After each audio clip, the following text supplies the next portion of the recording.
Welcome, everyone, to the October Public Speakers Association Virtual Summit. It's great to have everyone here, and we want to go ahead and get started and with our first speaker.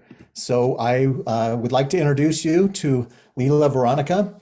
She is a speaker, business movement coach, and host of the WOW, or Women Who Own Their Worth podcast. She personally mentors business owners and organizational leaders to own their value in the world and clear blocks getting in the way of their success. Lila loves helping her clients create innovative ways to radically grow their revenue and increase their global impact while staying fit and healthy along the way. So it is my pleasure to introduce to you Lila Veronica. So time is yours, Lila. Thank you. Thank you, Brian. It's really great to be here. I'm so grateful to be here. Hello, hello, hello, hello. Happy fall. Welcome to the summit. I'm going to go ahead and get started. I'm going to pull up some slides. It's really nice to be here. I live in a small town in Colorado, and it's been pretty cold below zero, or no, below freezing, so about 30 degrees at night. And that's been really fun to feel that shift and the chilliness coming. So I'd be curious if you want to put in the chat where you are in the world, and are you feeling this shift in there as well?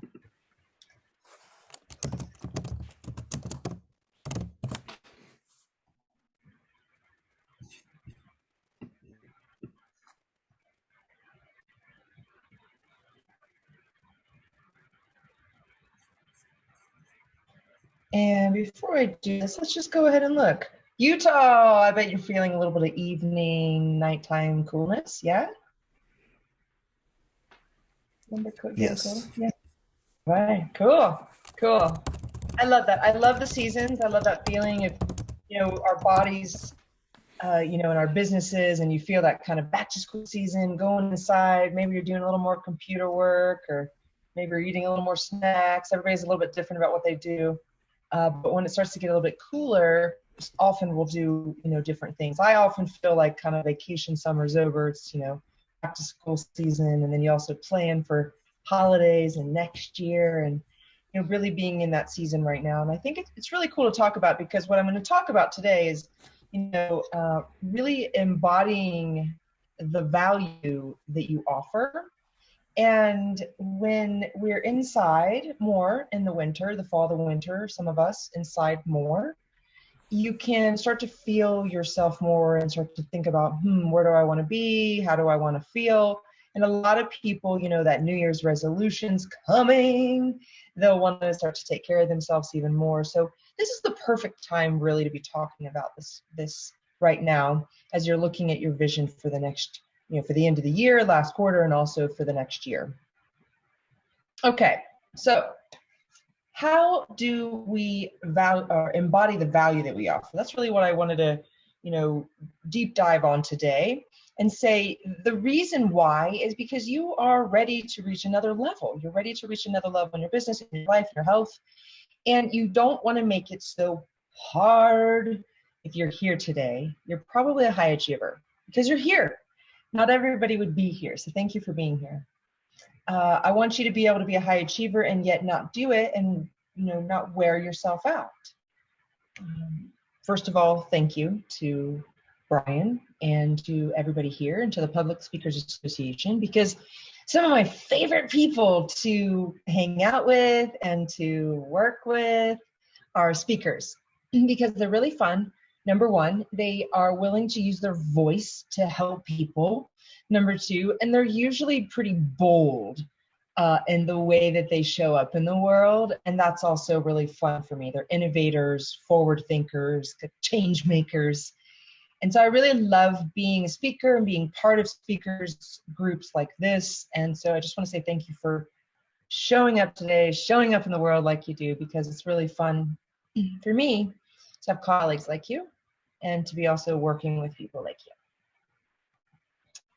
I really see you as a community leader, as a visionary creator, an innovative entrepreneur, most likely, pretty strong business owner. Maybe you don't see yourself like that yet, but you're moving your way there. And this is a lot of what I am. It's like I'm a speaker, I'm a podcast host, like Brian said. I am a coach. I work with women and couples who are mostly speakers and business owners, leaders, creators, a lot of forward-thinking kind of business people. And so what I know is that most leaders like you give and give and give. You're generous. And you need to receive. You need to receive time, you need to receive energy, you need to receive wealth. And, there's ways to give and receive, and there are ways to give and not receive. And so we're going to talk about that today, where you don't have to make it so hard. It can be more about what are you doing with yourself instead of having to go out there and chase. Okay? Because that will wear you out. And I've been there before, and I'll share a little bit more in a sec. And I just want to take a note. If you take anything away from me today, it's this. If you don't value yourself, nobody else will. So this is the season. This is the season to value yourself so that others will. So that it's easier to grow your business, so that it's easier to attract opportunities, clients, loved ones, connect with people. So I want to just point out in business, because I work with business owners, and you're most likely, if you're here, you're most likely a business owner, or you have some sort of a wealth creation in your life. And I would say we could categorize business in all sorts of ways, but this is how I see it. Simplified, 4 areas to grow in your business, okay? You can, number 1, work on embodying your offer. That's you. That's who you are. That's area 1. It's like, who am I? How am I showing up in the world? Why am I doing what I'm doing? Number 2, you need something to sell. You need something out there that's like awesome, like a Snickers bar to taste good, some sort of offering as a product, or a service like coaching or speaking, or maybe you are a consultant, or you are a teacher of some sort. So you want to provide something that has a lot of value to the world.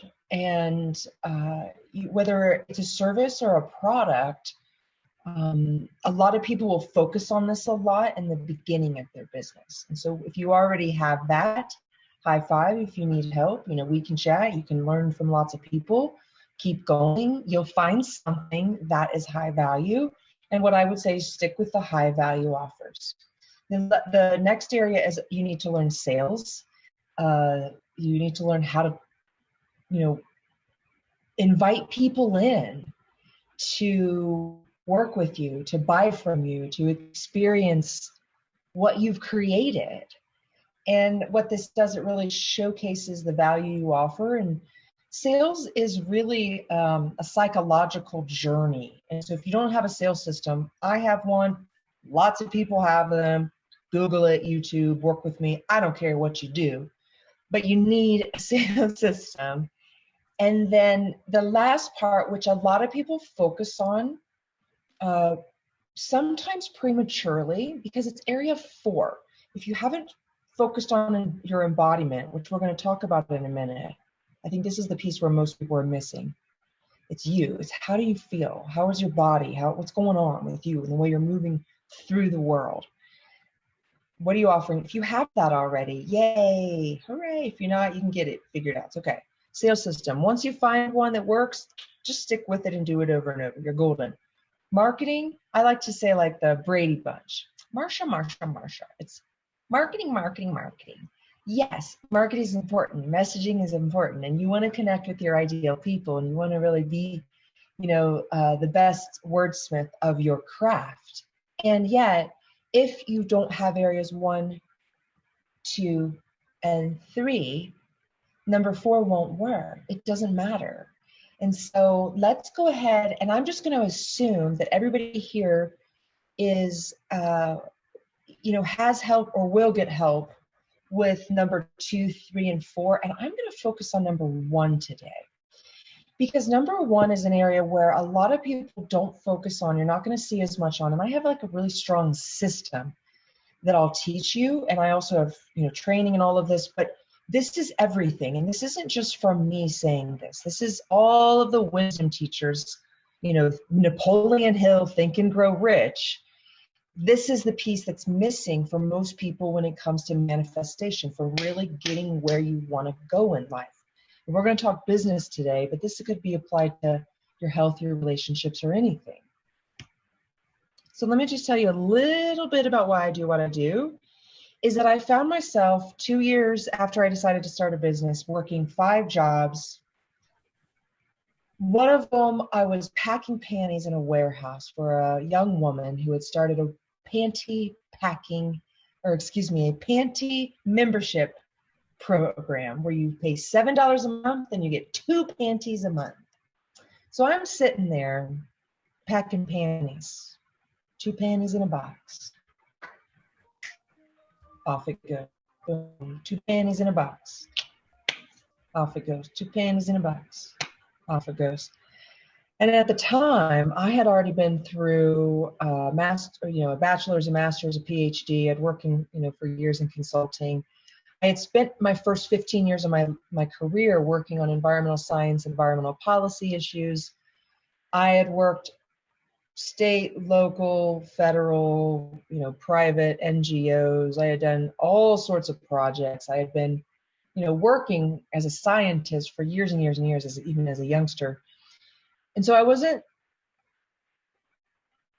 at a real happy place. I thought to myself, I'm packing panties as a PhD. I'm a PhD packing panties. What the heck am I doing here? And I don't know about you, if you recall back to the beginning of your business, where you might have had some struggles. You might not have been packing panties, but you might have been thinking, why isn't this working? Right? And it was that day that I found myself packing panties in a warehouse that I thought, what am I going to do about this? I'm smarter than this. I'm stronger than this. I work hard. I got to figure this out. And so within about 3 weeks, this woman came into my life and I hired a coach. And for those first 2 years, I had been on this train. I had been trying to kind of figure it out. So I want to show you, like, for a business, I said this marketing thing. These are all these marketing ideas. There's more than even here. There's more that's even, I'm sure you could think of more. But we've all been here where it's like, what do I do? Do I speak? Right? Speaking's not even on here. That's what I actually do most now. Write a book, referral, host a workshop, podcast. Like, I have a lot of this stuff, but I've built it over time. But in the beginning, this was what I was trying to figure out. What do I do to get the people? How do I grow my business? So I just want to ask you, have you ever been here? Have you ever been to a point, when you're like trying to figure something out in your life and you have all these options and still it's just not working. You're packing panties in a warehouse. Or you're charging too low for your services, or you can't figure out what product's going to work to really sell. Right? There's always, for all of us, we've been there. And I just want to commend you because I want to say, keep going. Keep going, keep going, keep going, keep going. Because I'm going to show you how in a second. What will make all of this come together. You'll know which one of these to do, how to do it, when to do it. And so what I learned after I hired a coach, a private coach that really understood, she'd been in, and she's still on my team. She had been in business for years and understands energy and the body and what it really means to create a strong, solid business. And I would say whether it's strong business, strong relationship, strong health routine, anything, what you want to do is this: embody the value you offer. You are a valuable human. You offer valuable things in the world. Own it, baby. And I'm going to show you how in a second. Own it. My podcast is called Own Your Worth because I found myself in that panty warehouse not owning my worth, and I knew better. I was like, what the heck am I doing here? So if you're charging too low, you're not going for the right kind of, relationship, or if you're not, taking care of your body, whatever it is, it's okay. There's just little shifts you can make, and I'll show you how in a second. It's time though. Like, why not now? If not now, when? Get present.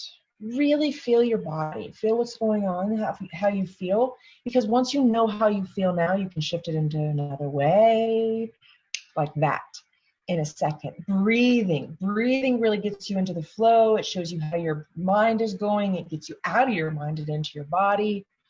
You need to learn how to be in alignment in your body, alignment in your business, alignment in your body, alignment in your relationships, alignment in your body, alignment in your health. It's everything. And so there's ways to get in, rigid alignment. There's ways to get in dynamic alignment. You need to learn how to get into alignment. That's what I learned. I was just out of alignment. I wasn't showing up in the world the way that I knew I could. I just didn't know how yet. And that's when I got a coach and I got help. And then also I learned how to create a lot of value. I was playing small. I was offering like little small stuff instead of offering the full value of what I can to my clients and to my marketing into the world. I was giving kind of piecemealing it. And so what I realized was all of this was connected to my physical form, my physical body. And I'm going to show you how in a second. But this is everything, you guys. Like, if your marketing's not working, if your sales aren't working, if you can't figure out what to sell, if you're not getting the speaking opportunities you want, if you can't lose the weight, and if you're not attracting the love you want, or your relationship's like kind of like not exactly the way you want it, take care of your body. Embody your value. It's not just like get fit and healthy. It's an energy state. We have as humans the ability to imagine a different state than we're in right now. And that's how we get there faster. I'm going to show you how in a second with business, but you can do it with anything. We need to spend more time with your future vision, embodying it, feeling it. Okay. So let's talk about clients and what that looks like. So what this has really done for me is, instead of sitting in a warehouse years ago, packing panties, working 5 jobs, I've been blessed with for several years, since about 2016 is when I hired my coach. And ever since, I've been able to have a multiple six-figure business, speak all over the world, all 7 continents, have clients all over. It's been really great. I work with people who are high-end clients, which I call high-end clients. It's not just about the money. It's about, they inspire me. I attract people who really inspire me, and it's amazing to wake up to. I attract people who are grateful. They're really grateful for the value that I offer and our relationship. And that's what I want for you. It's like, what if you have a business, but you're not as inspired as you want to be? Or you're not attracting the grateful clients? Let's shift that a little bit today, or a lot. You can totally shift it. I also am able to create value with clients all around the world. I've either worked or coached clients, spoke on stages or worked with clients on all 7 continents. And that's because of the way that I'm able to show up on social media, on stages, with clients and referrals, all of that. Yes, I have something to offer. Lots of people have it. But if you don't have the embodiment piece of who you are, they're not going to want it from you. They're going to want it from somebody else. So let's get you embodying the value so that you shine bright and be able to work with people wherever you want to work. And then also what's really cool is that I feel really calm, and I don't have to work so much. I don't have to work so hard to go get people. People come to me. And my physical form has even changed, and it continues to change, as I show up different in my mind and the way that my energy is and the way I feel, my body shifts. You can like age backwards. You can look more vibrant and radiant. And that's what attracts people to you a lot of times, is the way you look first, and then what you say and how you make them feel. So take a breath. I know I've covered a lot. We're going to just do a little exercise together. Inhale and exhale, and feel your body, which means your feet, your hands, your legs, your arms, your hips, your belly, your heart, your head, your back, your shoulders. And then come back to your breath. Just notice your body for a moment. If you'd like, you can close your eyes through this exercise. If you want to keep them open, that's fine too. Number one, what is the unique value you bring to your clients? So think about this for a moment. What is it that you bring to your clients? What's the value you bring?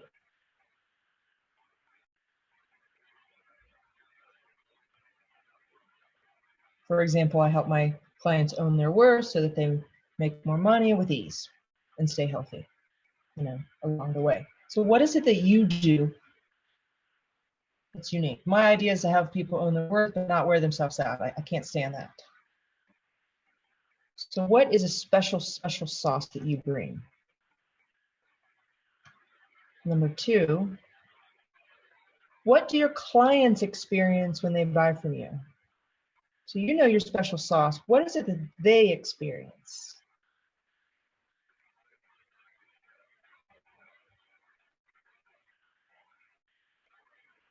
For example, my clients have more time at home.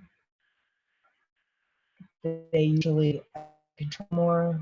They move, upgrade their homes. They feel more empowered because they can create wealth with more ease. Their messaging is stronger, so they can talk with easier, and not feel so awkward. So what do your clients experience when they work with, when they buy from you? And the last question, just 3 steps here, is what does it feel like in your body when you feel your client's experience? So I'm going to say this again and go slower. What does it feel like in your body when you feel your client's experience?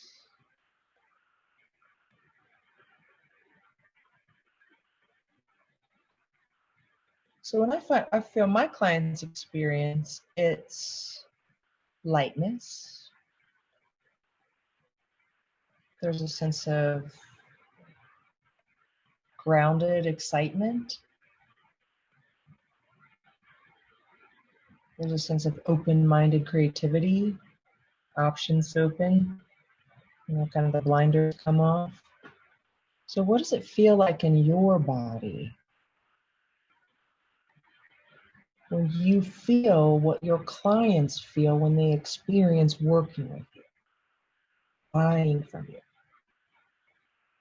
using what you teach them?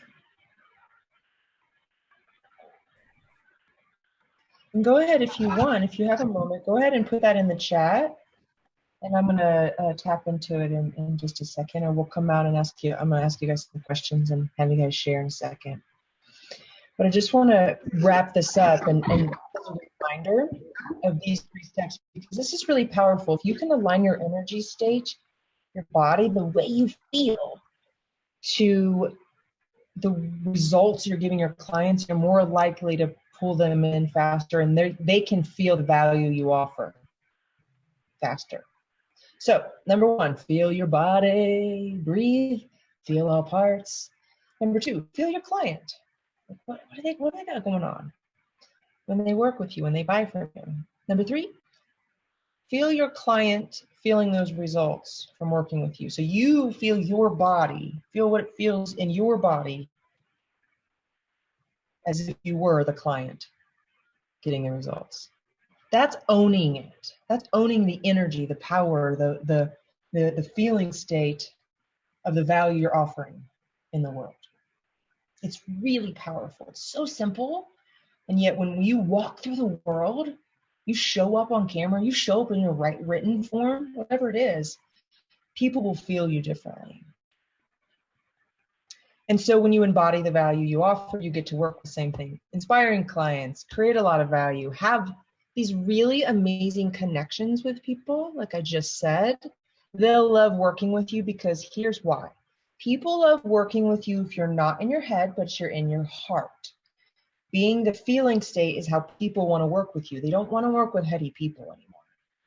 And they'll also be able to feel your value, how well you perform your craft, whatever it is that you offer.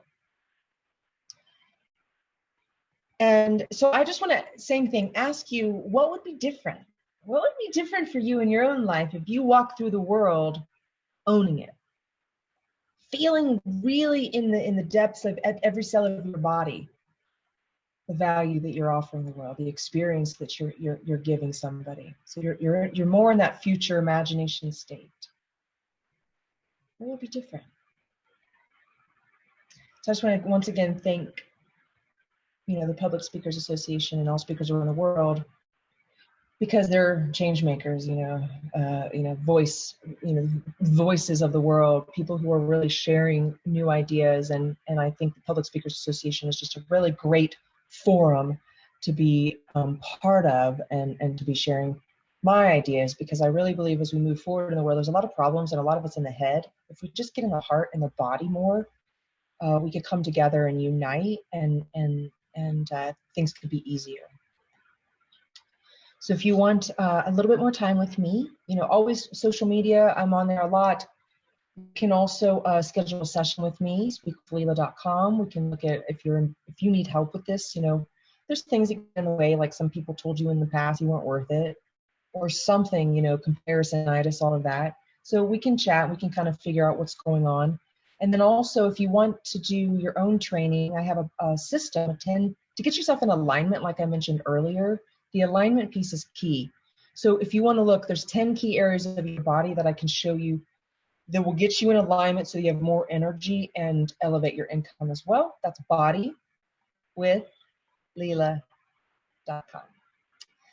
Thank you so much. I'm going to stop sharing and just ask if, so Vanessa here said, always wonderful content. Thank you, Lila. Love you, Vanessa. Embodying your worth and being aligned is so important skill that anyone can learn. Take some guidance and practice, so worth it. Yeah, I appreciate it. So I'm curious, how did that feel? Did anybody want to share? How did that feel when you were feeling your client's experience?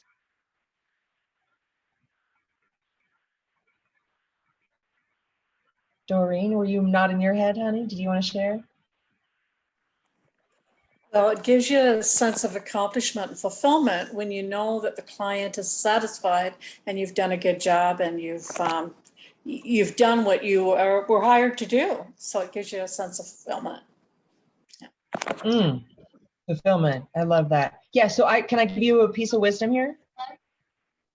Yes. Walk around in the world as if you're in that fulfillment all the time, baby. Thank you. Like, yeah, you're welcome.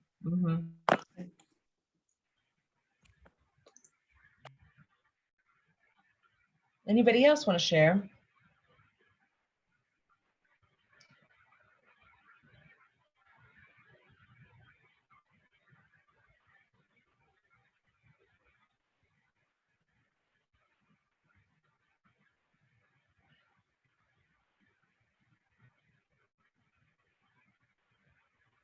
I'm curious if anybody gets, what I would say, I'll share with you, if you spend a little time with this, it'll often bring you to the depth of your why. It's like, it can be almost like a divine moment. A lot of people, when we go slow through this and really get to the feeling of where your clients are, where your customers are, after they work with you, it almost can make you cry. A lot of people, I speak on stages when we have more time, say we're in the big room with a bunch of people and everybody's feeling that. Some people will cry because, I work with a lot of healers or, these magical souls. And I just want to give you that advice, like really give yourself the opportunity to be there more often, especially if you are ever in a time of trying to figure it out. Brian, thank you. I appreciate it. All right. Thank you very much, Lila.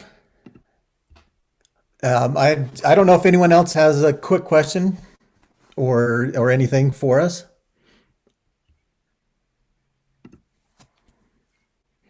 If not, we'll just we'll move on to our next speaker. But yeah, once again, thanks, Lila, for sharing with us. All right, so our next speaker up is Jackie Lapin, and she is the leader in helping leaders, authors, coaches, and speakers connect with their next followers around the globe. An expert at aiding them to get booked, she provides strategies, guidance, and leads through her Speakertunity programs, tips sheets, and regional directories that get changemakers booked on stages, radio shows, podcasts, virtual summits, TEDx events, and virtual networking across North America. All right, so it is my pleasure to turn the time over to Jackie Lapin. Thank you, Brian. It's great to be here, everybody, and I'm hoping that you are ready to get out there and start getting more speaking gigs. I know that so many people in the PSA, you are fabulous speakers, but who doesn't need more stages? And so I'm going to give you a strategy today that is going to ramp up your speaking opportunities. You know, one of the biggest issues is the fact that folks just don't actually get to it. So this strategy is going to give you 10 days and 10 activities to do in order to really start spinning that fabulous wheel of fortune, getting you booked consistently. So I'm really excited to be here today, and I'm going to share my screen so that you can be taken on this journey. 10 speaker bookings in 10 days, how to cascade your actions into a fast start and steady flow of speaking engagements. Now, if we have a little time at the end, I am more than happy to hang out with you guys and answer those questions, but I'm going to start going through, and if you happen to have some questions, feel free to put them in the chat box as well. So I'm really excited to be here today. Sorry, a little allergy. I'll be here today to start you on this journey. So speaking, as you know, is the single most powerful and effective way to grow your business. You know that this is where you develop that know, like, and trust factor that gets people to want more from you. And that is our whole goal in building this program, so that you can build those relationships and sell from the stage, build those relationships, and get more people into your community so you can grow your business. Speaking is the magic key to attracting a steady flow of clients. And if you do this process, and you can repeat it several times, you will find that things will continue to roll, and you will be getting speaking gigs into the all through the next following year. So is there a calendar filled with speaking gigs in your future? Well, you probably have been hoping for that. Let's see how we can get you there. The first thing, are you praying for speaking gigs to come your way? This is not a particularly effective strategy, guys. You know, you can have a great presentation and you can sit there and wish and hope and that people will put you on their stages, or you can go out and get those stages. But maybe you're already working at it and you're getting those gigs, but it's really slowly. Well, you know, that's not going to be productive either. There are other ways that make this flow. And maybe you haven't just gotten around to it because you're just too busy. Well, that's usually me there. But when it comes to speaking, I always make time for it. And then haven't got a clue where to start? Well, maybe we can help you with that today. So no more excuses. We're going to get you out on stages all over the place. So as you just heard from Brian, I'm Jackie Lapin. I'm an expert in helping leaders get books. I've got 35 years in the publicity space, and the last 12 doing radio podcast tours. We introduce authors to 9,000 radio shows and podcasts with a minimum guarantee of 30 interviews. And we've been booking speaking engagements. Altogether over the years, I booked 10,000 interviews and speaking engagements. I know how to get you visibility and on stages. I'm also the author of 2 best-selling books. The last one where I booked over 100 interviews for that on podcasts. So you know that I've been on both sides of the fence, and I'm the creator of Speakertunity, the speaker and leader resource company. So what is Speakertunity? We are the ultimate speaker toolbox. We give you all the different directories of speaking opportunities for you to book yourself. And now we've aligned ourselves with Book For You Virtual Assistants, our strategic partner. So if you don't want to even do the booking, they can do the booking for you. We do speaker one sheets. We have training programs, including how to get booked in the corporate marketplace. We have an array of resources for all of the different things we talk about: podcasts, speaking engagements, radio shows, TEDx's, and virtual summits. So come see us. And we'll talk a little bit more about that later. So we are going to make sure that you don't have to do any research to get on your stages. So just give me your focus for 30 minutes, and I'll show you a strategy that will have you hunting for open days in your filled up calendar. And I want you to flex your fingers for note taking, because this is going to go fast. Stick around to the end, because we're going to make this way easier for you to get your gigs and get booked. So here's what you're going to learn today: how you can turn 10 days into the beginning of a lifetime of speaking opportunities, a day-to-day strategy that builds on itself, the exact steps to take to start the flow of speaking gigs, and solutions for reducing your research and connection time. Wouldn't that be fabulous? So that you can be on those stages without spending your time doing that research. More stages, less research. So let's get started. 10 speaker bookings in 10 days, day 1. So what are we going to do here? You're going to choose and refine your signature speech. And I'm going to tell you that you need to have 2 additional alternate presentations. If you only have 1 arrow in your quiver, it had better be a bullseye. If you give people an expert, your booking coordinator's choice, then you are significantly increasing your success rate and increasing your odds of getting them to say yes to one of them. And for the purposes of this, we're going to focus on 1, but you can come back and do this with the other 2 as well. So you're going to create a spreadsheet zeroing in on the types of audiences and meeting for each one of these presentations. Now let's talk, you can do that when you're talking about 3 different presentations. You can talk about 3 entirely different presentations on different subjects. You can talk about repurposing the same presentation for different audiences: 1 for a personal growth audience, 1 for a business audience, 1 for some other kind of an audience. So it gives you choice and of different categories, and we're going to show you how to find the speaking gigs for each of those. The next thing is you want to craft your proposal email and allow for the ability to interchange these 3 different presentations. You'll have a body of an email, and then you'll be able to switch it out for any one of these presentations. Now, most of you already have somewhat of a signature presentation, but I'm going to briefly go over what creates your signature presentation. You build your presentation around what your core audience needs and that pain that they will pay you to solve. If it's not, it's more of a motivational speaking opportunities. But if you're a business speaker, then you really have to key in on the pain that they are suffering from and how you can resolve it. And that's what's going to get a booker to say yes to you as well. You can ascertain how your personal story will illuminate the road to success, your rags to riches story, and how you learn to do what you're doing that you're now teaching, and you can show them the path to the promised land. Give them a teaser of your expertise, 3 to 5 tips, decide what those 3 to 5 tips will be, and provide a pathway of what's the next step. What kind of a program will you offer that will help them move from the tips into the next level that you can provide? So in a nutshell, here is your signature speech roadmap, the basic structure. Start by telling a story or engaging them by asking a question. Hey, are you suffering from? Do you need? Do you want more of?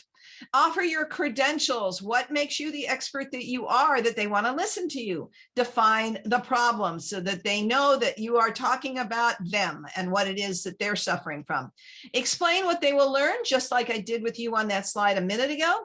Give them your roadmap to success story. Tell them how you got from there to here and why you can show them that path. Present your tips, the value-based content that they will eat up and know that you have more to offer and that they're going to want more from you. And then ask, is this helpful? And show them there is a way to get more. What are the next steps? Then you want to present your offer. Here's what I have that's going to help you along that next step.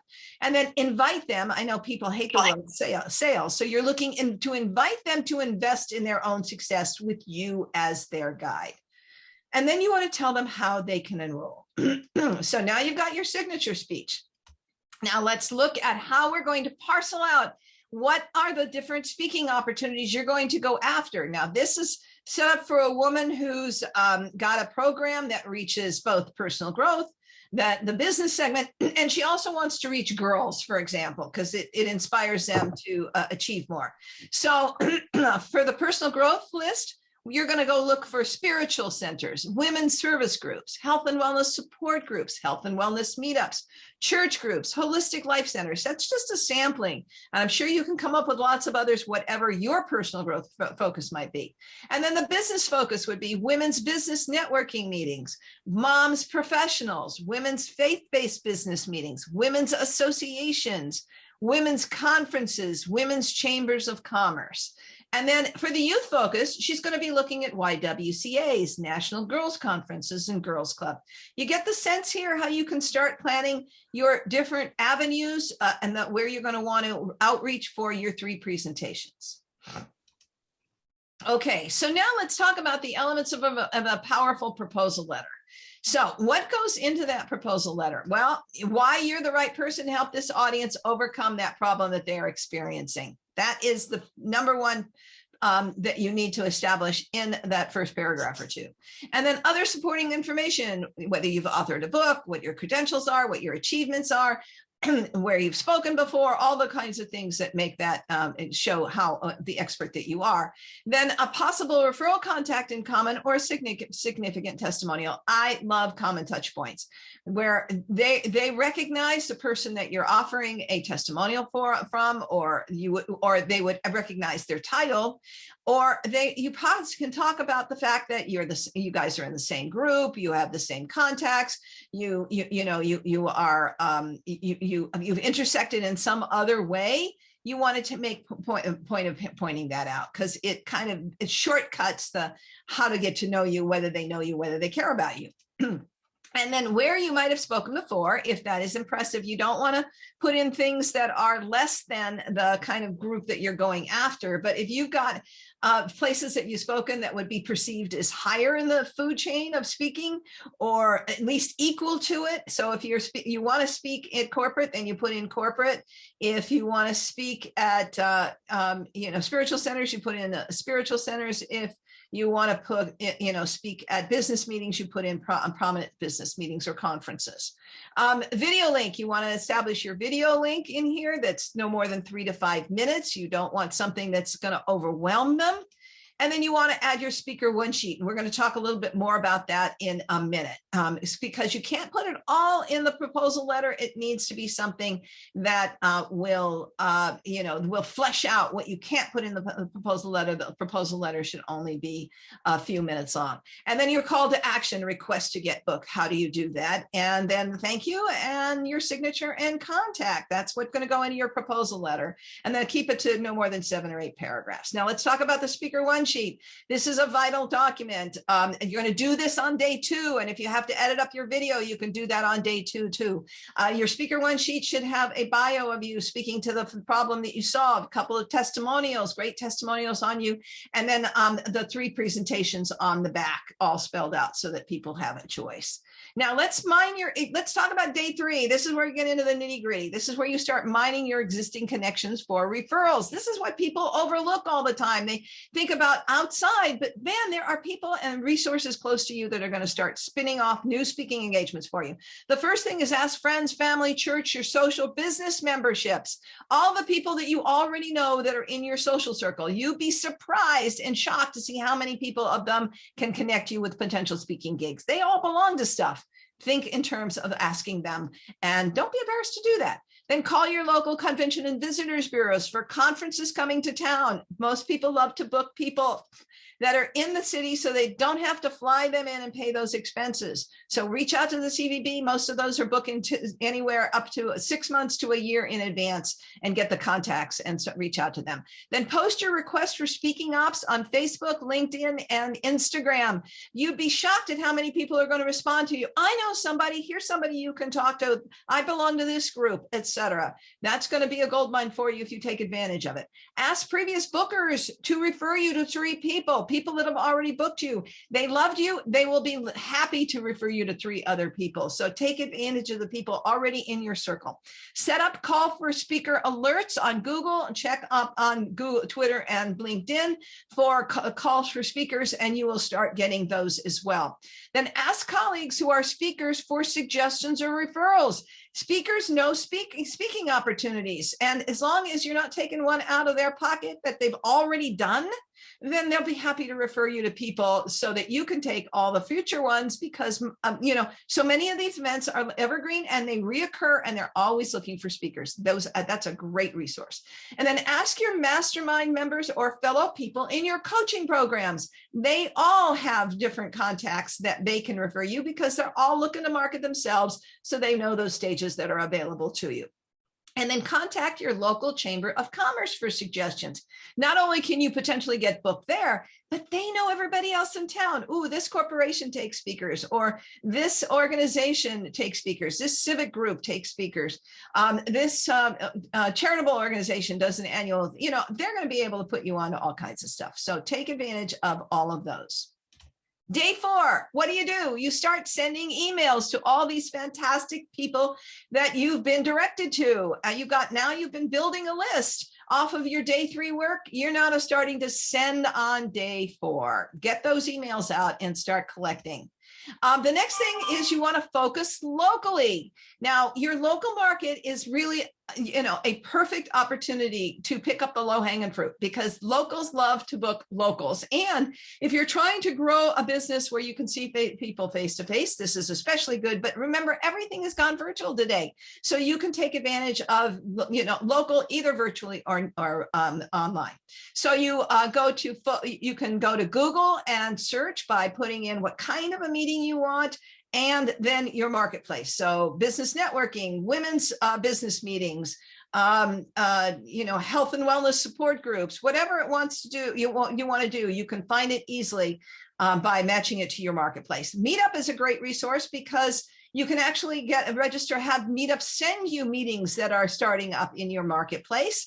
And you can also search it for meetings locally that are in your specialty area. And so take advantage of Meetup. It's a great tool. And the next thing is Eventbrite. Most people think of Eventbrite as just single one-off events, but Eventbrite has really started carrying a lot of recurring events. So you can go in there and see what is looking for speakers every month that you might be on it and want to present yourself. So you want to select organizations to match your presentations list, and then go out, and what do? Day 6, you start sending those proposals. You've got all the speaker bookers for all those organizations, and start sending out locally to get your local speaking gigs. Now let's expand to day 7. What do you do next? You want to go broader than that, nationally, or in your bigger, larger, extended region. So you want to find your niche. So get your niche, whatever that might be, and look for 3 national organizations in your niche that have chapters all across the country. Then go into those websites, mark down the contacts for each of the chapters you want to speak at, and what do? You start sending. So what are the kinds of organizations that you're going to reach out to? The Holistic Chamber of Commerce, Unity, Young Catholic Professionals, National Black MBA Association, Realtors, Conscious Capital. We at Speakertunity track 2,500 national organizations with chapters all across the country. This is really easy for you to find two or 3 that are perfect for you and start reaching out. And then you know what to do. Go reach out on day 8. This is when you really start pushing forward on day 8 with all of those chapters all across the country. Now, if you don't think you're going to start seeing the yeses come back after this 3 concentrated days, I would be really surprised. However, some of them are going to take follow-up. So day 9 is systematically calling back those who have not responded by email or by phone. And in some cases, you may not even have a phone number, but you got to get on the phone to as many as possible and start reminding them that they have on their email an email from you about getting booked at their next event. Now, So what do you do on day 10? Well, some of those people may not have been easy to get a hold of. They didn't respond to either of those things. So the next thing is you follow up via direct messaging. So you can go to them on Facebook Messenger or on LinkedIn, go to where they live, because, you know, a lot of times people aren't answering their phones, they've got a cell phone and it's going to their office landline, or, you know, or they just screen their calls. This is a great way to get directly to people. So, hey, you want to, you know, here, what do you write to those people? What do you say in those follow-up emails? Well, here's one. Jane, hi, Jane, do you think the title of your presentation might intrigue your members or attendees at the next meeting or conference? I'd love to tell you more about how this presentation could impact your community. I've also sent an email on this. Might you spare a few minutes for us to speak by phone or Zoom? How best we connect? The next one, and that's really just, here's my, you know, check for it. Here's the second one, is a little bit more, how can I be of service? I'm thrilled to connect with you here on LinkedIn or Facebook. I'm a big fan, supporter, member of whatever organization is, and I know how much work goes into serving an organization. I'd also like to see how I can be of service. Here are some subjects I speak on, brief explanations. Would any of these be of benefit to you and your members? If not, what else is on their minds today? Can we chat? I'd love to be considered for a spot on your stage, and would like to get better acquainted so that we can figure out how to fill your current need. Now, hey, if this is of value to you, how would you like to get all 10 of these? So here's a simple way to grab them. Go to speakertunity.com/social follow-up. speakertunity.com/social follow-up. This is a great gift for you to make it really easy for you to start getting out and doing those follow-up emails. So what do you do after all 10 of these days? You celebrate your wins. There have got to be some of those that are coming back and that are saying yes to you at this point, which is really pretty exciting. But what if there was a much easier way to find these gigs close to home and in your niche all across the country, with no research? Well, there is. So, because we already have done all your research at Speakertunity. And I want to tell you about our two newest products. They're really exciting, and invite you to come on over and take a look at them. One is called Speakertunity Cities, which gives you, this is close to home and in your niche. So the first one is Speakertunity Cities, which gives you up to 2,000 speaker leads just in your market. And we have 75 markets in the US and Canada. And we have these divided into 4 different categories. Business, which is subdivided into 55 industries, ethnicities, and gender. Service groups, all your Seropterists, your Rotaries, your kin clubs in Canada, all of the service groups in your area. The direct-to-consumer special interest groups, moms groups, parenting, seniors, health and wellness support groups, those people who are suffering in those support groups, military, LGBT, other special interest groups, bookstores, library, and hospital, and lastly, spiritual, Unity, Centers for Spiritual Living, and faith-based groups, all in one regional directory. The other thing is our Speakertunity speaker specialty niches. So, hey, if you want to find those niche directories, niche speaking gigs all over the country, not just in your location, well, we've got 60 of them different sorted out. You just want women's business meetings or coaches or authors or whatever it might be. We've found all the meetings, venues, and associations just in your niche. So come on over to speakertunitydirectories.com or speakertunity.com, and you can get there from either one of those. So here's my second gift to you. We talked a little bit about the what to put in a speaker proposal letter. So, hey, why not give you the 12 things to say in your proposal letter that will get you booked? This great little ebook tells you how to easily and accurately communicate what makes you relevant to your audience and their struggles, the best way to align your topic with the theme of the event, what makes you stand out about others in the field, how to share your past experience and make sure the booker is aware of rave reviews, the most powerful and successful calls to action. If you gather up all these 12 gems, you'll be finding bookers that are lining up to have you on their stages. And the easy way to find this is go to speakertunity.com/proposal. speakertunity.com/proposal. So there you have it. And I just wanted to make sure that you guys have gotten a little bit of useful information here. I hope that that is really of value to you. And I'm happy to answer a question if we have a minute or two. Anybody's got any questions for me?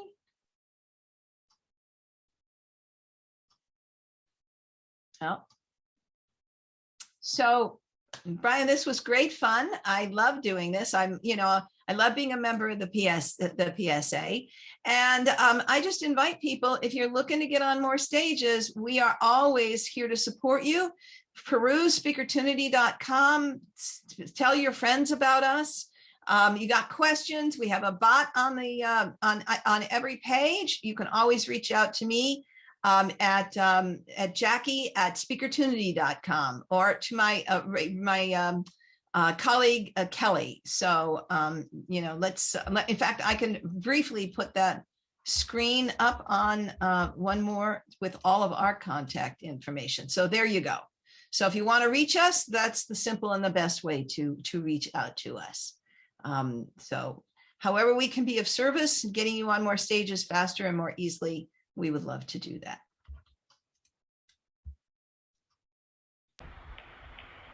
Great. Oh. Well, Brian, I'm going to turn it back over to you since nobody has any other questions. I am grateful for the opportunity to be here. Hey, guys, thanks again for hanging with me. And I know that was a bit of a fire hose, but we are always looking to bring you a great value whenever we can. So thank you. So there are no questions for Jackie?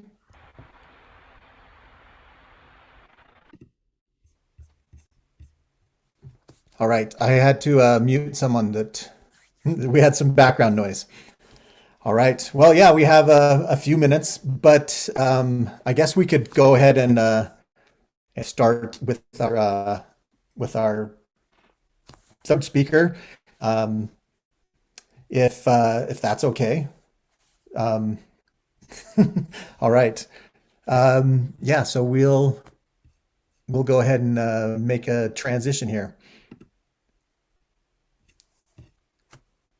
All right, so I want to introduce to you Barbara Ingrassia, and she has a passion for raising awareness of the role of copyright in our daily lives and how we can use copyright as a tool to achieve our goals.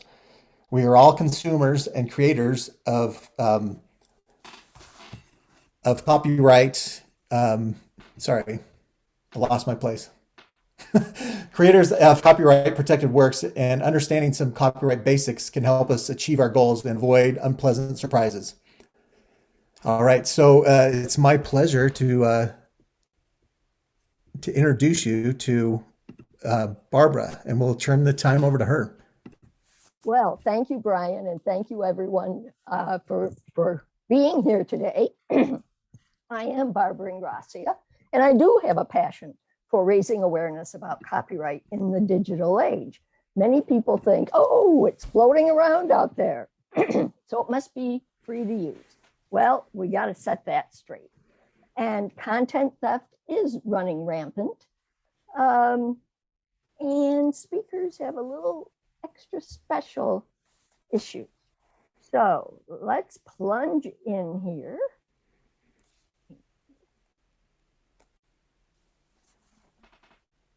All right. Well, it's a pleasure to be here today.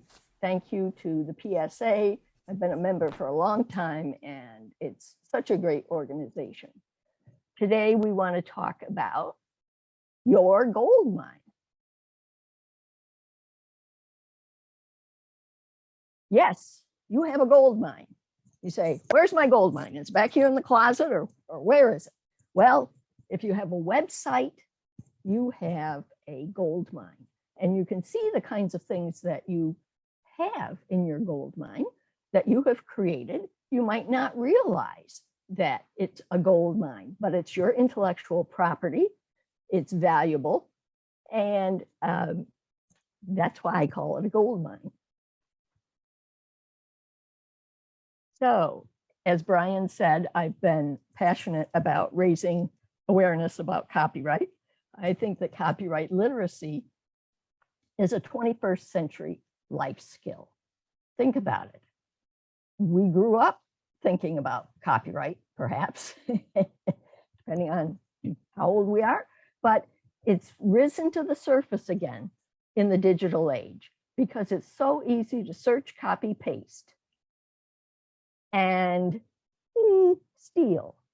So it's important to understand about copyright in our daily lives. And I enjoy bringing some to a heavy topic. My background is as an academic librarian, and as print evolved into electronic, I began negotiating licenses, and that rolled over into copyright compliance education.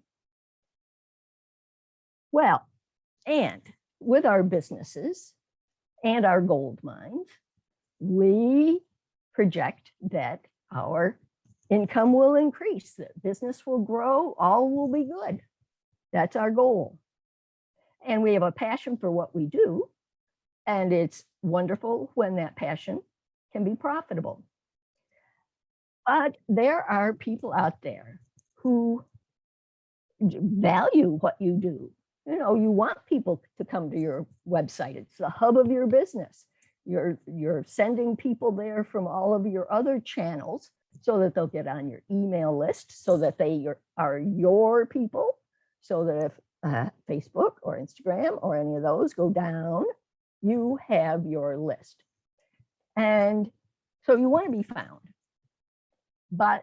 And that means some people will find you who will also think your stuff is wonderful, and they decide that they're going to take it for their own purposes, their own use. And they will do this until we tell them to stop. Now, how do we tell them to stop? By having proper policies in place, for example, on our website, telling people what they can and cannot do. And if we don't have those policies in place, we don't have a legal leg to stand on. I have a colleague who had a new website designed, new pictures, new theme, the whole shebang. And it was beautiful. It was up and running. And then she noticed that someone was taking things off of her website. She didn't have anything there to tell them not to. Now, she had these policies on her old website, but they hadn't made the trip over. So this was a serious disappointment. So we need to be able to tell people how we want them to use or not use what they find on our website. So more about that in a minute.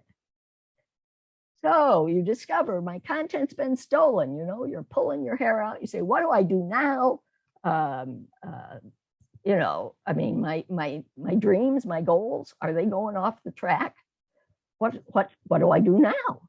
So could run to an attorney, and that's a typical response. But it could take a long time and a lot of fees to pursue this. And there's no guarantee that you will win. And even if you win, there's no guarantee that your infringer, your thief, will be able to pay or will agree to pay, especially if they're in a foreign country. So there are other things to do. We want to prevent this. And then there are things we can do short of going to an attorney. But let's build in some prevention, guard our gold mine. So it's been stolen. We've decided not to go to an attorney, but this takes us totally off the rails. We can't do business. Our business is gone. I know of cases in which the thief accuses the original owner of being the thief, and that original owner, of course, fought it for months and eventually just had to rebrand and start over. We don't want that to happen. So we don't want to be taken off the rails by a thief taking what we have put time, effort, sweat, blood, tears into creating and they took it with the click of a mouse.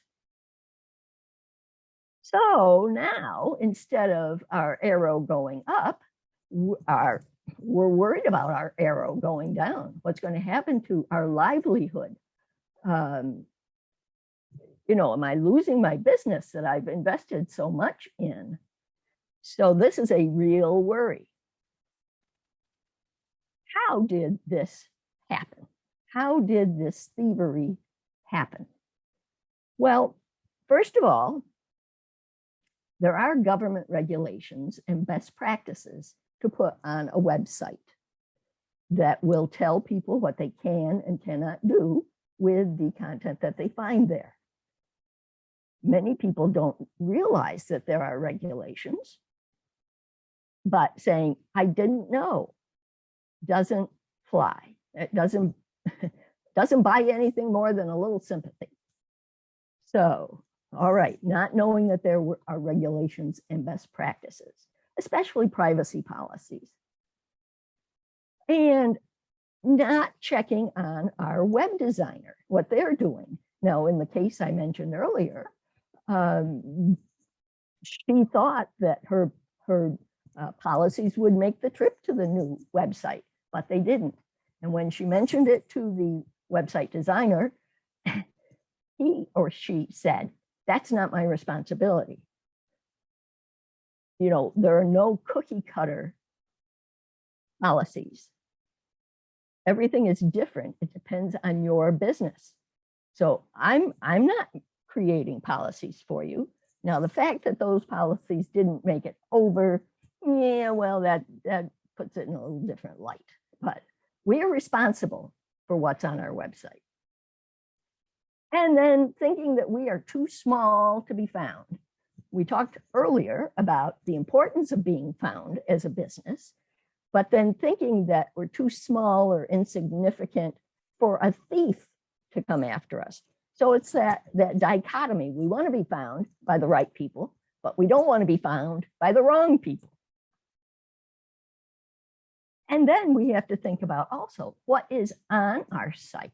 Is what we have on our site legal, legitimate? Have we grabbed photos from Google? Are we also a thief? And that's a sobering thought, but that's something to be aware of, to be watching for. And so we're going to talk a little bit about copyright basics here, because copyright can be complex and confusing to say the least. So it protects original works of authorship. Okay, so your books, your music, your videos, your audio, your photos, your sculpture, your art. It protects the expression of an idea, not the idea itself. And so that's something that's confusing, because we think, oh, I've got this idea. They stole my idea. Well, you need to express it. And it's secured automatically now as soon as the work is fixed in a tangible medium. Now, we know about having to apply for a copyright. Well, that's no longer the case. In 1989, the United States joined an international treaty that had been around for 100 years, but the US had been resisting joining. And that says there can be no formalities, no C in a circle required. Where's my C in my circle here? And no registration required. The moment something is fixed in a tangible medium, it is copyrighted. Now, that isn't necessarily much protection. And if we don't know whose it is, how are we going to follow up and ask permission?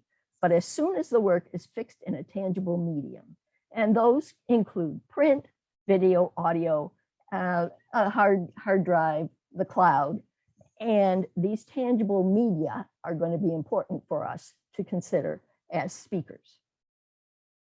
So to sum that up, copyright is secured automatically. The expression of an idea, original plus creative plus fixed, equals copyrighted. Boom. So you can find a scribble on a piece of paper on the floor of the subway or the MBTA or whatever. That's copyrighted. We don't know whose it is, but it's fixed in a tangible medium. Now, let's see how this affects us as speakers. We are invited to speak. We love to speak. We've had to be speaking virtually rather than on stage, face to face, but that's what we do. We speak, and that may be our primary livelihood. We may have some other things that are going on with that, courses or books or programs, but speaking. And oftentimes we use slides, PowerPoint with images and things on them, because, a picture's worth 1,000 words. And we are in a very visual society now. And so we as speakers need to think about, okay, there are all these microphones, doesn't matter how many microphones, coming at us. Who's doing this recording? And what are they going to do with it? How am I going to protect what I have just said? When we say it out into the air, it's not protected by copyright. But if it's recorded, then it's protected by copyright. And unless it's all clear in your agreement, if they are recording it, they own the copyright. And we know that's not something we want to encourage. So thinking about our terms in our speaking agreements is very important. Now, not only might there be microphones, but then cameras enter on the scene. It can be very simple cameras, can be very, very professional cameras. What is going to be done with that recording? And what about the images in your presentation? Maybe you have licensed them for your use, but that doesn't give your hosts the same rights.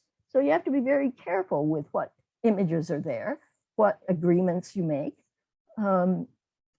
and how that all can snowball. Who's going to have access to this recording? Just the people who were present, all the members of that organization, all of the employees. Is it going to be out on their website? Are they going to sell it? Is it going to be a membership perk? Is it going to be on the World Wide Web for anyone? So that is a very important matter to consider that we didn't consider when we were just sitting in a group, maybe, no microphone or whatever, no recording. It's something to consider. So what if you could minimize the risk of your work being stolen? And in the example I just gave, you sort of aided and abetted the theft.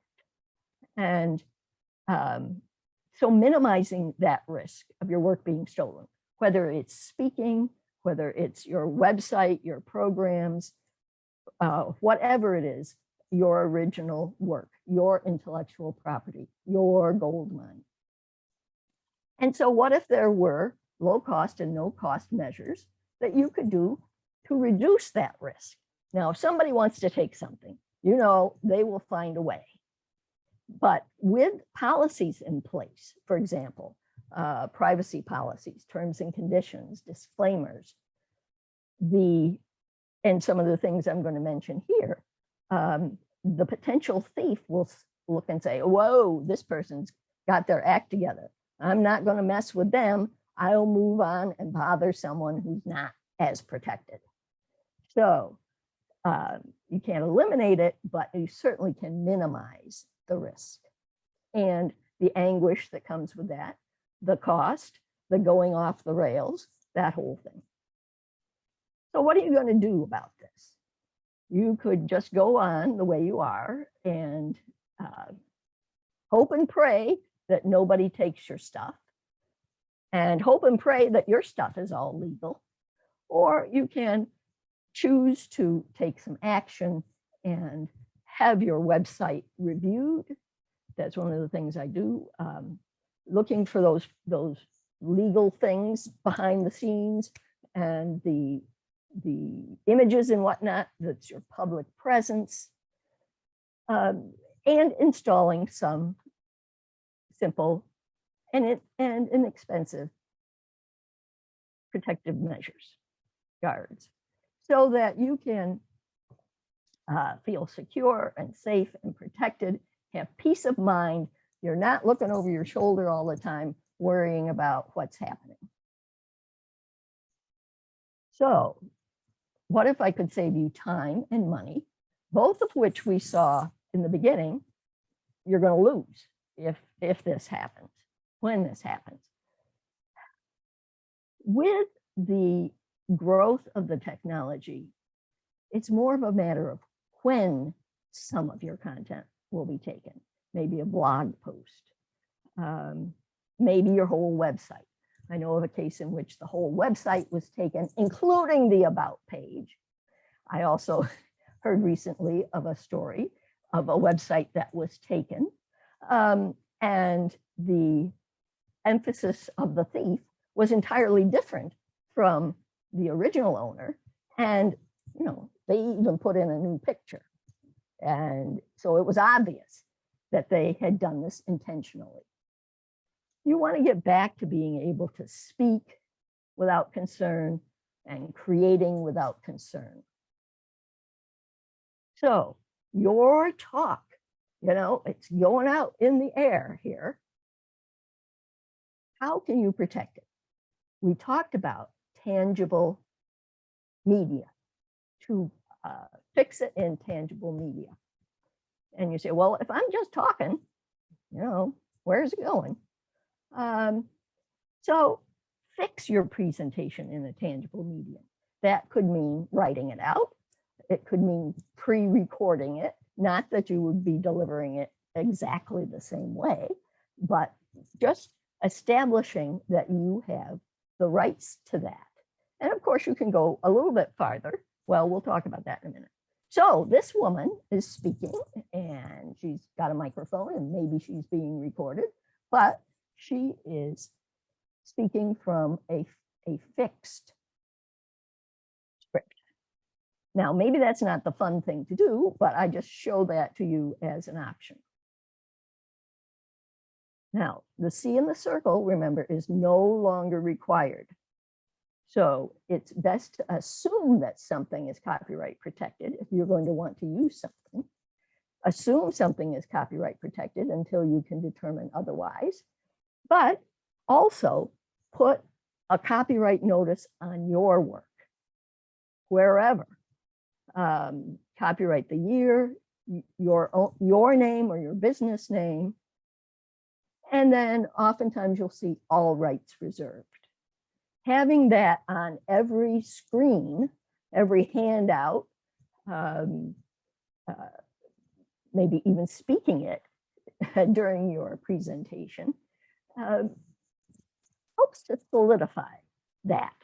And optionally, you can add your email address or URL for someone who's interested in communicating with you about your work. They can easily reach you. Then they can't say, oh, I didn't know how to find them.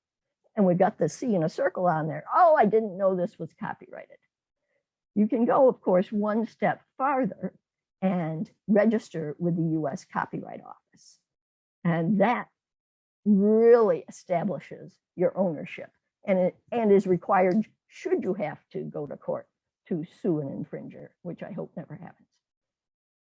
You could create Google alerts with your name, your business name, your present titles, some key phrases, you know, maybe there's some unique things that you say.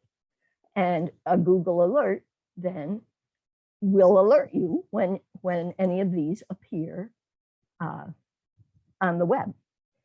And sometimes those are good things. You want your name to be there and your business name when it's a positive thing, but this will alert you to someone being less in integrity about what you have created. So to recap, there are 3 ways to guard your gold mine, and of course, there are more, of course, but fix your talks in a tangible medium. Think about how that can be done. Now, Reverend Dr. Martin Luther King's I Have a Dream speech, of course, was heard by hundreds of thousands, and it was broadcast.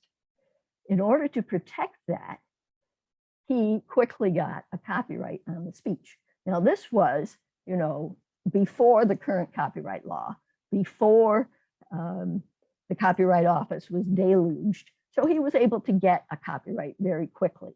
He wanted to protect how that was being used. And his registration was under a previous copyright law, under the 1909 copyright law. We're operating under the 1976 copyright law. And since there have been no technical changes since 1976, all is good, right? No, but we need a complete overhaul. We've done some patches, but Congress needs to overhaul the copyright law to reflect the digital age.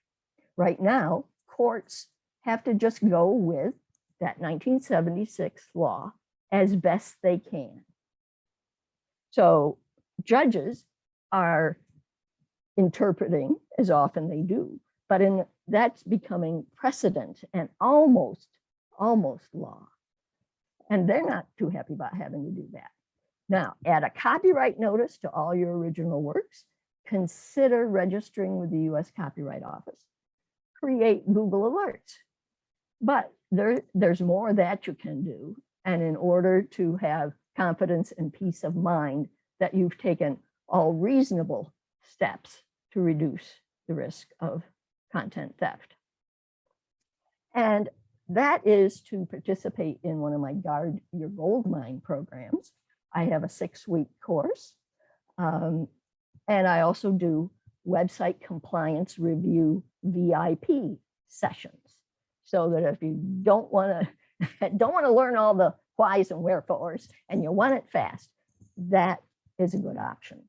In the meantime, I'd like to invite you to pick up my guide, 5 Steps to Guard Your Gold Mine, and invite you to have a conversation about what's in your gold mine. So guardyourgoldmine.com/5steps. And there is a new version coming out, so you will be seeing that as well. So thank you for inviting me today and for going through the gray murky ooze that is copyright in the digital age. I consider it a gray murky ooze because it's always shifting. It's hard to nail it down, and it's complex. It's complicated. You send 2 attorneys off with facts about a situation, a copyright situation. You send them off, these 2 attorneys. They will come back with 3 opinions. So it's all based on fact, and then who is interpreting those facts. So I invite you to explore what's in your gold mine and what steps you might need to protect it, both as a website owner and as a speaker. So you can be celebrating that your gold mine is safe and secure. And I want to thank you for inviting me. And I welcome any questions that you might have. Let's see. No, that was the last. So thank you. I know that was fast. Sort of the 30,000-foot view. So Barbara, I have a question, and I hope that I wasn't just sleeping or something, and maybe you already covered this. But my question is, what's the difference between a trademark and a copyright, and when do you use each? That's a very good question because they are often confused. So as we saw, copyright protects the expression of an idea, that's fixed in a tangible medium. So something like a slogan isn't protected by copyright. That's going to be protected by trademark. The trademark protects your brand. So copyright and trademark have different purposes. So we recognize various slogans and symbols and whatnot, and we immediately know who the manufacturer or who that company is. And so that's their trademark. Coca-Cola is a wonderful example of the whole intellectual property thing. I'll just be fast with this. You know, the bottle is sort of curved. That was new. That got a patent in 1915. The distinctive font that became the trademark. Any advertising that they do, any print, television, whatever, would be protected by copyright. And then the fourth type of intellectual property is trade secret. Trade secret. You don't tell anybody.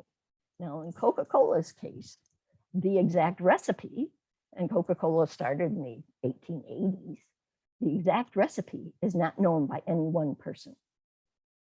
The scientists have been able to analyze the ingredients, but just that little secret sauce that makes the difference. So that illustrates for you some of the differences in those types of intellectual property. The trademark protects your brand. You don't want someone else using the same brand name or the same slogan, and maybe they just, you know, their quality just isn't good, and that damages your reputation. So trademark holds your brand. It's not quite as easy as registering copyright, but it can be very valuable. Does that help? Yes, it does. Are there any other questions?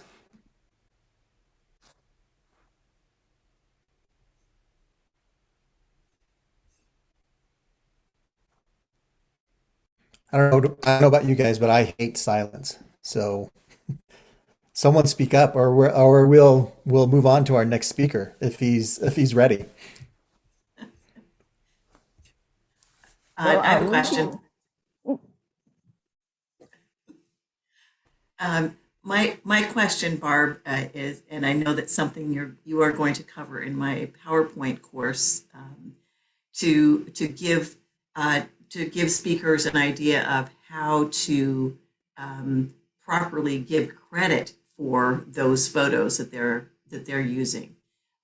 So in a speaking environment, in a PowerPoint, and of course on a website, but can you give us a very quick glimpse into that? Well, that's a good point. The photos I used were all licensed, purchased photos.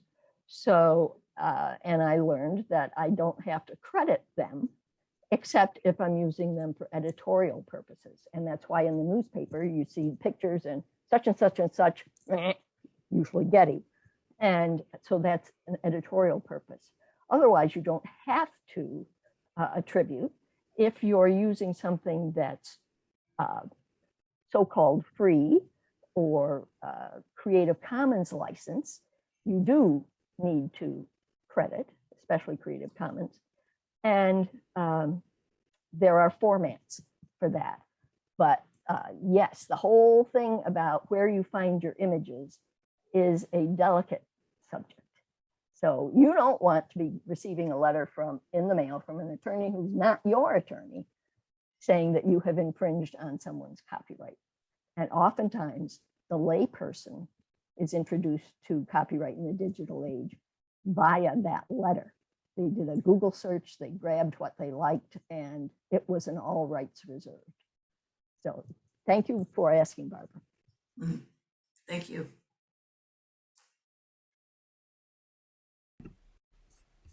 And I encourage people to get into Barbara's upcoming PowerPoint class. And she also does a bang up Zoom class. So good things to look forward to. All right. Thanks, Barbara and Barbara. Thank you. Let's see, Barbara, could you stop sharing your screen?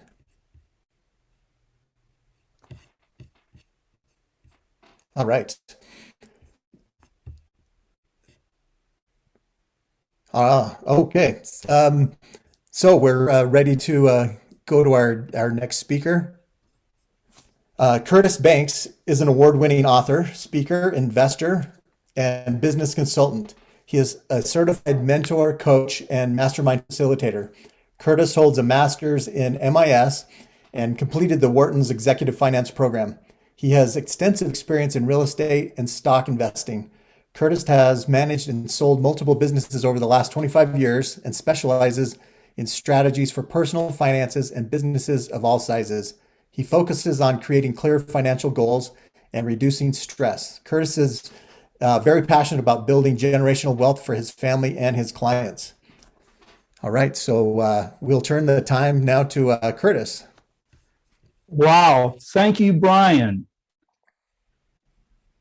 It is a personal honor for me to be here today and to share with you my experience around life balance.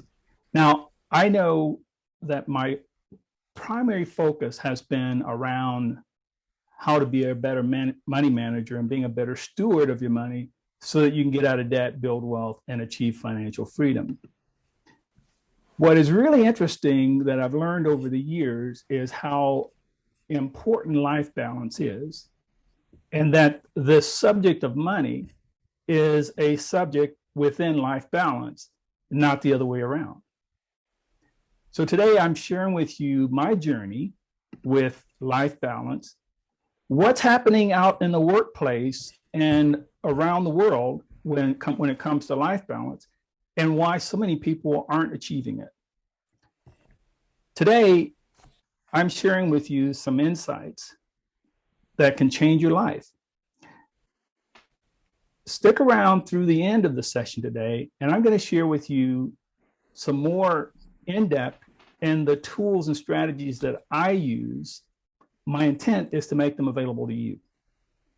Would you like that? Awesome, awesome. You know, when COVID showed up, one of the most significant things that came out of it was a recognition for most people that there were three things that are really important in life. One is health and wellness. The second is relationships.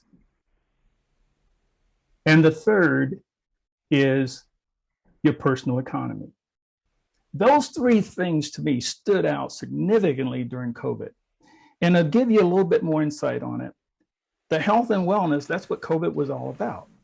Being aware of the situation and what options you have and how to stay safe.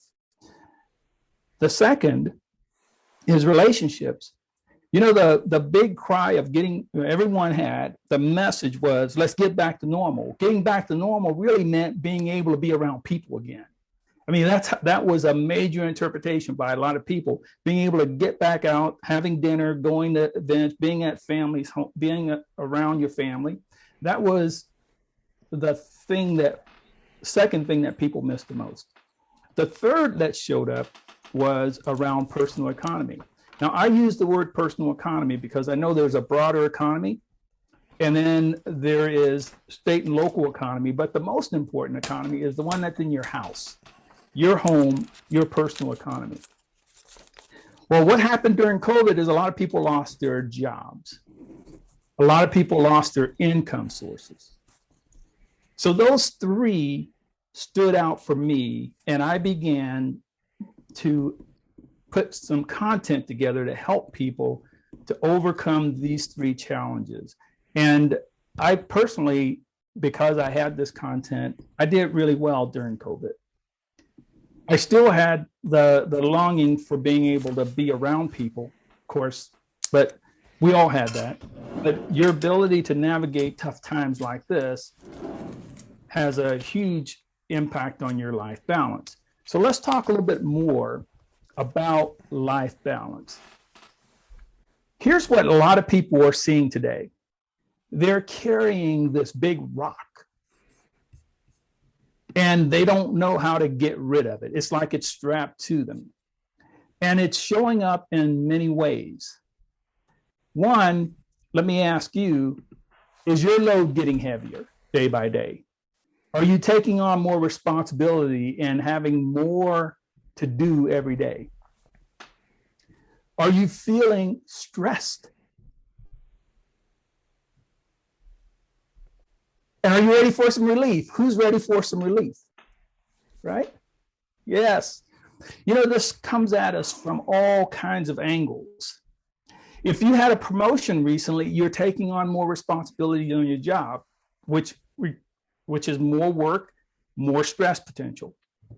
If you are seeking to expand your business and grow it into new markets, you're seeing some of the same kinds of stress.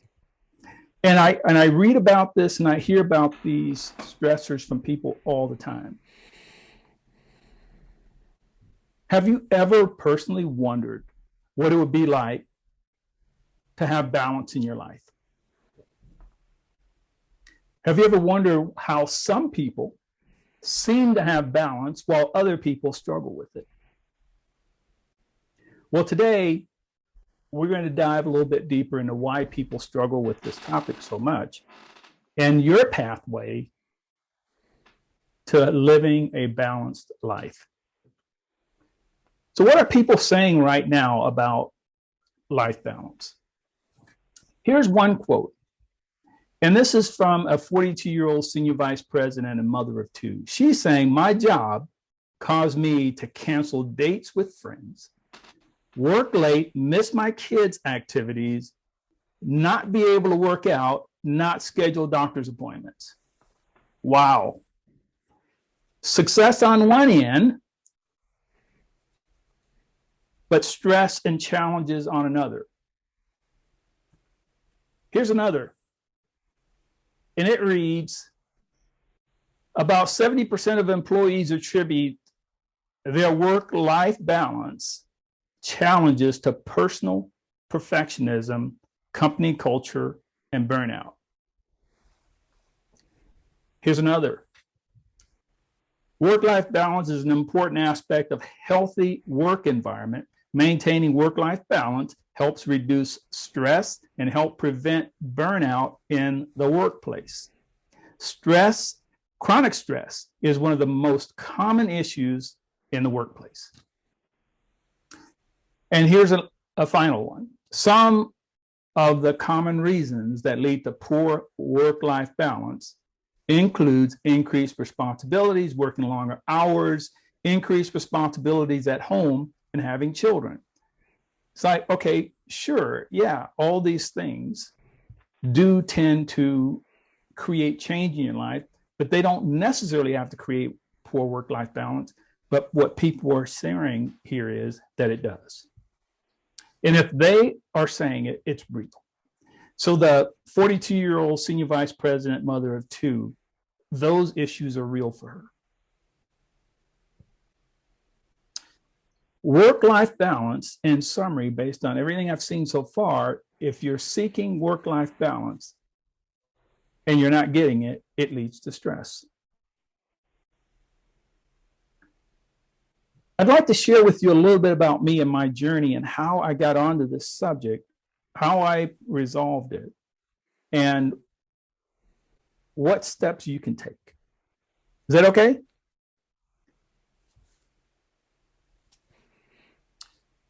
Who am I and why should you listen to me? Well, when I start, I like to start with what's most important to me, and that is my family. I have 5 children, 8 grands, and 6 greats. And I've learned some things along the way about family and children and grandchildren and relationships, and I'm still learning. I'm a financial educator, wealth mentor, and award-winning author of the book on money management, How to Build a Foundation for Wealth. I have a bachelor's degree in computer science with a minor in mathematics, a master's in management information systems, and I attended the executive financial program at Wharton, one of the best schools in the world. I learned a few things and I put them into practice from these experiences.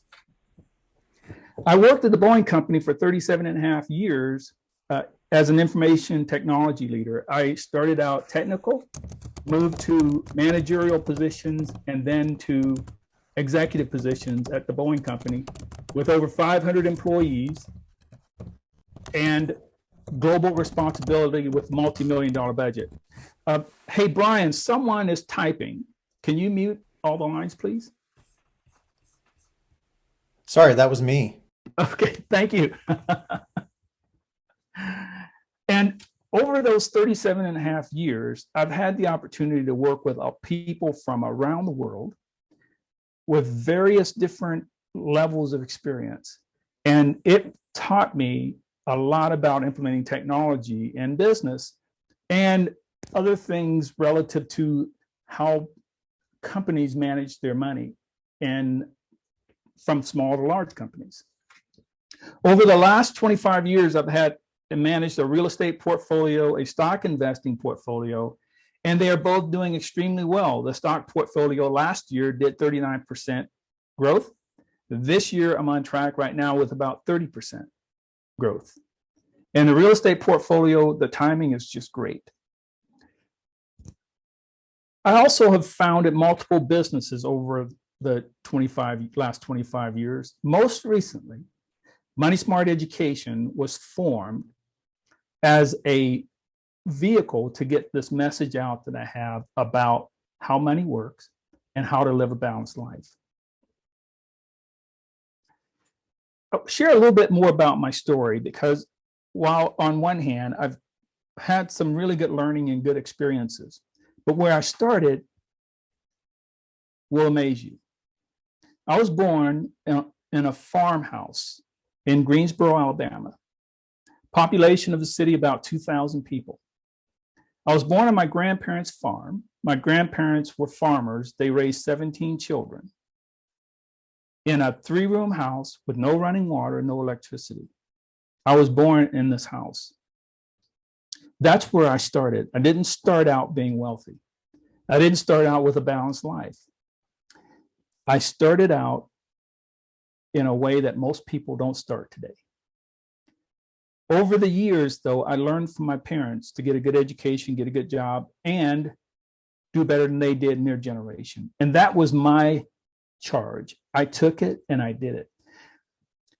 I graduated high school, joined the Air Force, and then after the Air Force, joined the Boeing Company. In the first 10 years of my career, I was doing great. I had a great job doing what I love to do in computer science, making more money than my parents were making. I had fulfilled the mission.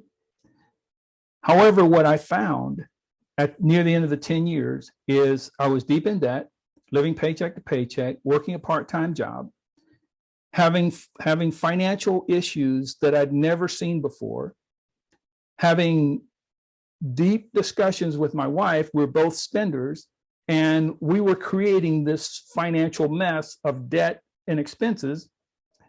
And consequently, my marriage didn't last.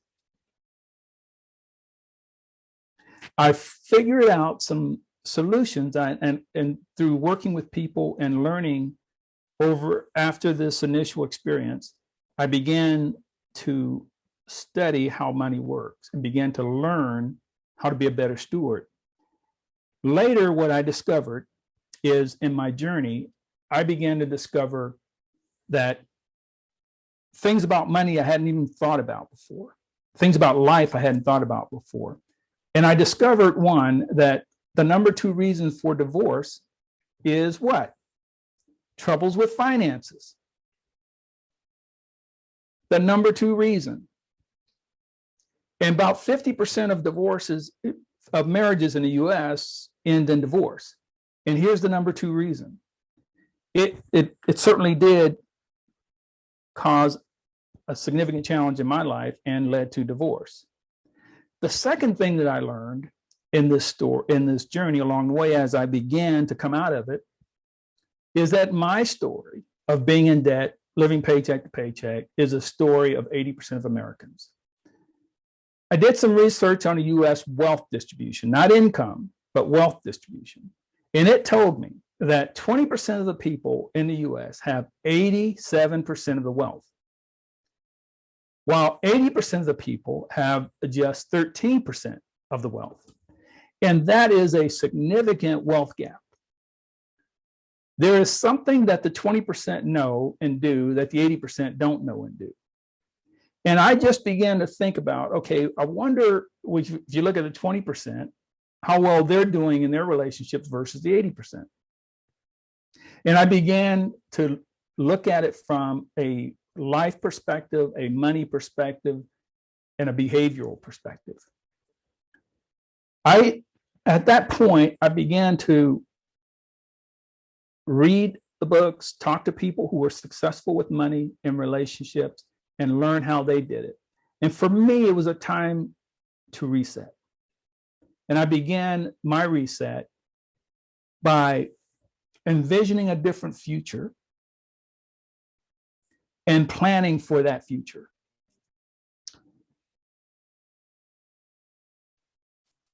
We have this unique ability to imagine and envision, and then to come back into today's present time and build a plan to be at that, to achieve that vision. And so that's what I began to do.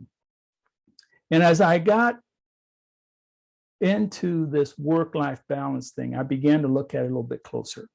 And so here I'm sharing with you now a little bit of under the cover of how I was able to make this transition. And I hope that it gives you some guidance or strategies in these concepts to get more balance for you. So here's how the media portrays work-life balance. Your life is on one side and your work is on the other side. And your mission here now is to achieve balance between these things. Because what they're defining it as is work-life balance is the equilibrium between personal life and career work. So now I'm thinking, how do I separate my work from my life? Have any of you figured out how to do that? When you think about it, it's just not possible, is it? It is just not possible. This is why people aren't achieving work-life balance. So work versus life, there's no competition. See, versus implies competition, one versus the other. And that's not the equation. So here's what I discovered. And you're going to learn a lot from this. And I hope you can take these nuggets and apply them, because it will change your life as it did mine. So instead of thinking about it from a work-life balance perspective, I think about it from daily life balance. So what is it? It's balancing your life. It's not a versus. It's just balancing your life. And here's a way to think about it. I think of balance in my life as doing what matters most when it matters most.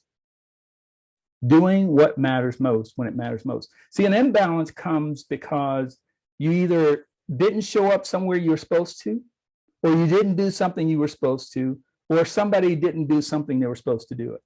That is basically what a life imbalance is when you feel that incongruence of having had a commitment and didn't do it, or planned to do something and didn't do it. And you get that feeling. I have 3 steps to life balance. And this is amazing. This is absolutely amazing. The first is knowing what matters most. See, it's only an imbalance. If it was something that's not significant to you, you wouldn't even think twice about having not done it. Like, okay, so there's an event down the street. You have like they're having a carnival down the street, and it's not something that's important to you, and you don't go.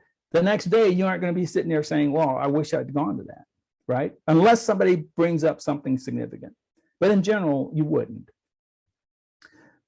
Second is making what matters most a priority. Wow. If it is important, then I should make it a priority to do it. And then doing the right things at the right time.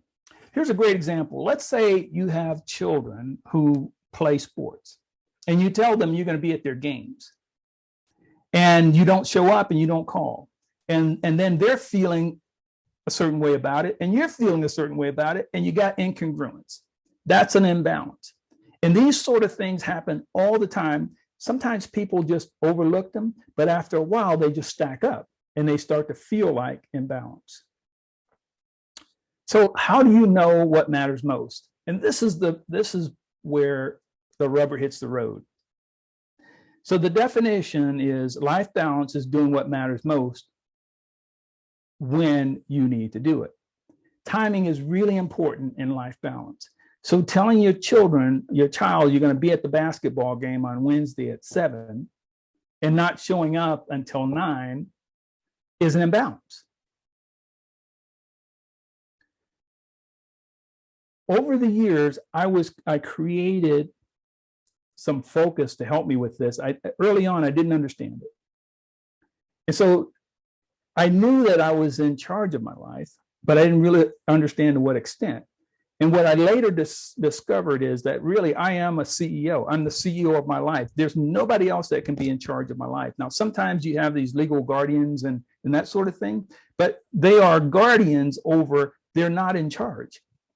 And so for me, when I realized that I'm the CEO of my life and I get to determine the outcomes and the level of results, then I began to think about, okay, what are these areas in my life that I really need to be paying attention to? And when I started out, there were just 3, and that was one, my job, my family, and my job, my family, and spiritual. Those were the 3 areas that I focused on first. But then later, through discovery, there are 8 areas. The first is spiritual. They're not necessarily in an order, but spiritual. I have to work on my spiritual growth, my personal growth. For example, PSA is public speaking, and we come here to learn and to grow in public speaking. This falls under my personal. My health and well-being, my family, my social and community, my financial, my business, my work, and then lastly, my home. Each one of these show up in each of our lives. Each one, any given day, has more importance than another. They're not all balanced at any given time. It's about doing what matters most when you need to do it. And this became a concept and a strategy that gave me clarity about what I should be doing at any given time. For example, I host family reunions on my mom's side, and I participate with the team on my dad's side. Every other year we have one. So this year we're working on family reunions, and it's a part of my plan for the year. Now, I'll have an imbalance if I don't get the work done. But when I get the work done, it's going to be a great family reunion. You can probably think of a whole lot of things in each one of these dimensions that are important to you at a given time. And it's part of your opportunity to organize your day, week, and month in a way that respects those priorities. Right? Sound good? Awesome, awesome. So I call it daily life balance, and it happens day by day. I deal with these things every day in a way that allows me to get a good result. And on some days, I don't have to work on any one of them. But however, my personal and my health and my spiritual is every day, right? There are some things that you just have to pay attention to every day to some extent, and based upon your planning and your timing. All right, this is the heart of it. What matters most? What I find, I have not found much of anything that goes on in my life that doesn't fit in one of these categories, or the things that are important to me that don't fit in one of these categories. This is so important that we've included it in our core programs. One of our core programs is called Money Smart Transformation. And it is a set of unique programs to help people get out of debt, build wealth, and achieve financial freedom. It's for people who have a job or they work for someone else. We have another program called Pivot, and it's for entrepreneurs, people who have a business. Or you can be a worker for someone and have a business, and Pivot will be great for you. The idea behind it is help people move from the 80% to the 20%. So again, 80% of the people have just 13% of the wealth. We want more people to move into the 20% to increase their wealth. Income does not equal wealth. It's what you do with it after you make it that creates the wealth. In our model, we have 4 levels of maturity at Money Smart.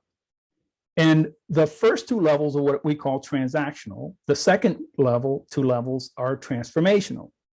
In the transactional model, it's where people are spending most of their time managing consumer debt, living paycheck to paycheck, and focusing on bills and creating more of them so that they can have more of them to pay. That's very transactional. In transformation, it's about building wealth, creating and building wealth, achieving life balance, having more wealth in your life, and less stress. I guarantee you that managing investments is a lot less stressful than managing debt. I've been there, done that. First 10 years of my career, it was all about managing debt. Today, it's about managing investment to build wealth. In our program, we have 3 things that are really essential to accelerating your learning and putting it into practice. And that is, first, financial education, the education you don't get in school. The second is financial mentoring. That is, someone who has done what you want to do, who knows how to do it and is willing to teach you. We include mentoring in our programs. And the strategies and the tools. The strategies and the tools that I use personally to build wealth are available to students in our program. I'm not offering this program today, but I am sharing with you because it fits in this context of daily life balance, and it's built into the program. Because when you think about it, you build wealth, you work 40 to 50 years to create all this wealth. But if your health isn't there when you're ready to start using it, why? It was all for nothing. So life balance is really, really important in those elements. And your money is only one part of it. So today, I'm sharing with you a bonus. This is going to really blow you away when you get to start digging into it. Today, I'm sharing with you my daily life balance dashboard. So I created this approach and had some experts in tools to create this dashboard for me using our formula and strategy. And today, it's a $79 program, and I'm also offering you a wealth discovery call. And these are being offered to you today. It's a $329 value. However, it's not going to cost you anything. Right? This is a PSA. I really appreciate Brian and what you are doing with the PSA, and we're offering this at no cost today. We only ask for commitment in that you work to make your life better and to make the life better for your next generation. And that is, you commit to daily life balance. Download it, put it to work, and then see how it can help you. It will be transformational. And then that you commit to generational wealth. I mean, the idea here is you're going to create wealth in your life. You may as well help your next generation to get started. And then commit to financial education and wealth mentoring, and share with your children and your relatives the importance of it. And so for the next 48 hours, you're going to have access to this dashboard at no cost to you. And how do you get it? Go to curtisbanks360.com. And also, we're going to put it in the chat window for you, but curtisbanks360.com is where you go. And we have a page there for you to be able to do a download for the dashboard. And I'd love to hear from you on your experience with the dashboard. If you're seeing that there are some opportunities there for you, share with me what those are. And if you see some opportunities to improve it, I'd like to hear those too. The time is now. Why is the time now? Well, when's the best time to plant a tree? 25 years ago. The opportunity for you to have a better life 5 years, 10 years from now, getting this life balance piece is a major transformation. And I encourage you to start today. It's a 329 value, 0 for you today. The only commitment is daily life balance. Download it, focus on generational wealth, and begin your journey with financial education so that all the money you make, you have the benefit of some portion of it later on in life when you achieve financial freedom. This is what I want to share with you today. Sometimes life can get complicated. And when you can come across something as transformational as daily life balance to put so many important things in perspective and give you the opportunity to prioritize them. One of the things that dashboard will do for you is it will let you put your top 3 priorities in each of those 8 areas so that you know when it comes to your family, what are your priorities this month? And you certainly know the answer, but sometimes it loses the priority because you're working on other stuff and it gets lost. So I'm sharing this with you today, and I hope that it's transformational for you and that it enables you to focus on your vision and improve your personal economy so that you can build generational wealth into your family. Thank you so much for your time and attention today. Are there any questions that I can answer for you?